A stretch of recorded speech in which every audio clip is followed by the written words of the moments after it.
Spomladanska suša se je odrazila pri prvi košnji in tudi pri vzniku koruze. Pozneje je sicer bilo nekaj dežja, a v poletnem času veliko premalo. Slučajno nas je spasl en mehen dež, da nam je koruza, da bo ratala. To bo sigurno ratalo, ne?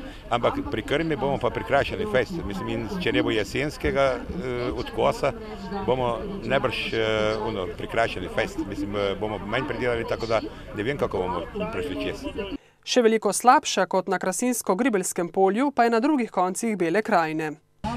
Tudi na koruzi, na kakih plitvih tleh, pa tudi na kakih bolj ilovnatih, težkih tleh se zelo pozna tudi na koruzi. Če bo pa zdaj se še nadaljevalo to suho vreme, bo pa prav gotovo tudi koruze, pridelka koruze manj. Posledice suše pa se že krepko odražajo na travnikih in pašnikih v večjem delu Bele krajine. Drugega odkosa praktično ni, pa tudi druge paše, tako da te kmetije bo imele kar problem z krmo letošnjo.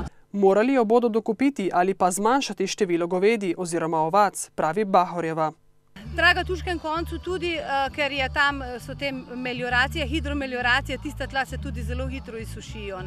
Drugače pa Semič, tam okolice Semiča, vidimo, da so pašniki bili prav rjavi. Po zadnjem dežju so sicer malo ozeleneli, a nov vročinski val brez dežja znova pušča posledice, tudi pri poljščinah. Krompir je že dozorel, čebula gnije. Smo rekli včasih, da je, kada mokro leto, da bolj gnije, ne? Zdaj pa leto se pa glih obratno. Kmetje nemočno poslušajo vremensko napoved in se sprašujejo, kako se prilagoditi vedno višjim temperaturam in vedno daljšim sušnim obdobjem.